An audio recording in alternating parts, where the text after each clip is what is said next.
Presos votarán por primera vez en la historia.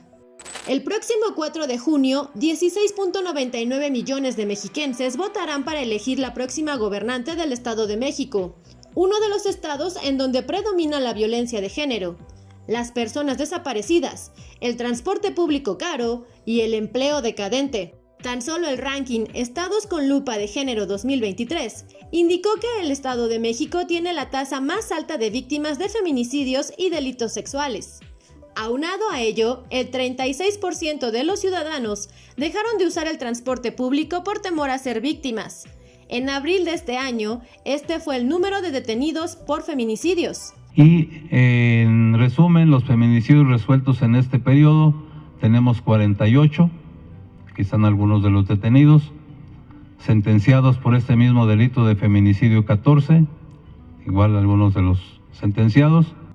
¿Crees que este sea el fin del PRI o continúe por más años dominando algunos estados donde no ha dejado el poder? Cuéntanos en los comentarios y recuerda que puedes suscribirte al canal de MBS Noticias. Alejandra del Moral y Delfina Gómez son las dos candidatas que van por el Estado de México, y cualquiera de las dos tendrá una gran responsabilidad para que las mujeres vivan en un entorno más seguro, ya que tan solo en el primer bimestre de 2023, la entidad registró 18 feminicidios de 142 casos reportados a nivel nacional, de acuerdo con datos del Secretariado Ejecutivo del Sistema Nacional de Seguridad Pública. Y a todo esto, ¿te has preguntado cómo votan las personas en prisión? La votación de personas en prisión preventiva ya era una realidad, pero solo en otras entidades. El pasado 15 de mayo, iniciaron las elecciones en Coahuila y el Estado de México para presos de los penales estatales por primera vez en la historia. La privación de la libertad no despoja a las personas de la titularidad de todos sus derechos humanos, por lo que el Estado debe tomar las medidas necesarias para que las personas sujetas a su jurisdicción disfruten efectivamente de sus derechos. Pero, ¿cuál fue el parteaguas para que las personas presas pudieran votar? La iniciativa fue gracias a la demanda de Marcos Ruiz López y Guadalupe Gómez Hernández, dos presos en México detenidos en 2002 en el estado de Chiapas que fueron acusados de secuestro. Ambos eran integrantes de la Central Independiente de Obreros Agrícolas y Campesinos que participaban en la recuperación de tierras, y que de acuerdo con la UNAM, llevan 21 años en prisión sin recibir una sentencia pese a que nunca se ratificó una denuncia en su contra. Ambos habían sido detenidos sin una orden de aprehensión. En el caso de Guadalupe, fue sustraído de su casa sin una orden de cateo.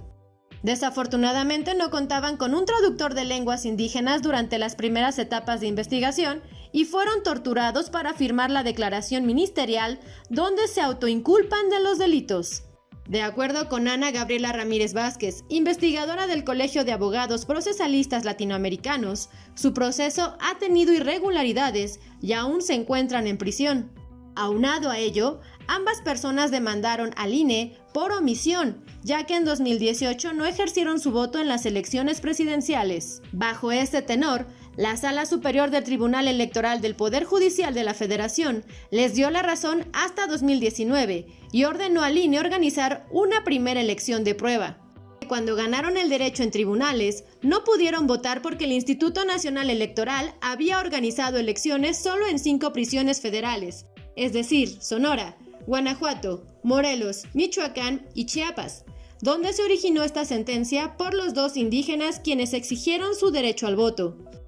Desde entonces, el Tribunal Electoral del Poder Judicial de la Federación avaló que las personas encarceladas en espera de una sentencia pudieran ejercer su voto. Y a todo esto, ¿cuántas personas están en prisión preventiva en México? De acuerdo con la revista Nexos, hasta 2022 hay 225.628 personas privadas de su libertad, de las cuales el 41% se encuentra en prisión preventiva. Según datos de la revista Nexos, la mayoría de las personas que se encuentran en una prisión mexicana sin una sentencia son los jóvenes. Aproximadamente el 54.1% de ellas tiene menos de 35 años, dato que contrasta con la población adulta nacional, en donde el 39% es menor de 35 y aproximadamente el 30% es mayor de 50 años. ¿La prisión preventiva es sinónimo de justicia? Esto es lo que dice Luis Tapia, abogado y analista en Derecho Penal, quien habló sobre qué es la prisión preventiva. Me parece que de inicio se cometen varios errores conceptuales. Se entiende que la prisión preventiva oficiosa es sinónimo de justicia y eso es un error. La prisión preventiva es simplemente una medida cautelar que busca proteger que una persona no se escape o que no afecte a víctimas o a testigos, y que además es excepcional. Es la última medida que debe tomarse cuando una persona ha presentado elementos y hay evidencia de que puede ser, digamos, peligrosa o que tenga los medios para evadirse de la acción de la justicia en tanto está procesada. Pero eso no significa que esa persona ha cometido el delito del que se le acusa. Uh-huh. Y probablemente ese es el primer error, de pensar que porque la persona pueda pasar su proceso en libertad, como debería ser, en un sistema penal de corte democrático, entonces eso llama a que haya impunidad.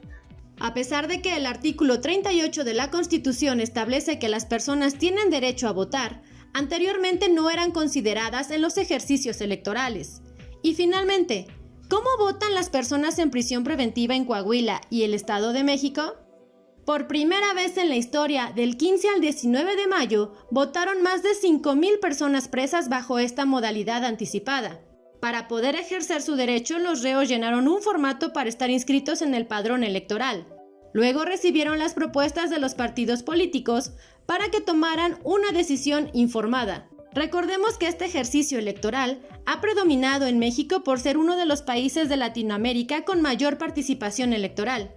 Además de que en las cárceles mexicanas hay alrededor de 90,000 personas privadas de su libertad que todavía esperan una sentencia. Te invitamos a seguir las elecciones del Estado de México y Coahuila a través de nuestras redes sociales y de nuestro portal de MBS Noticias.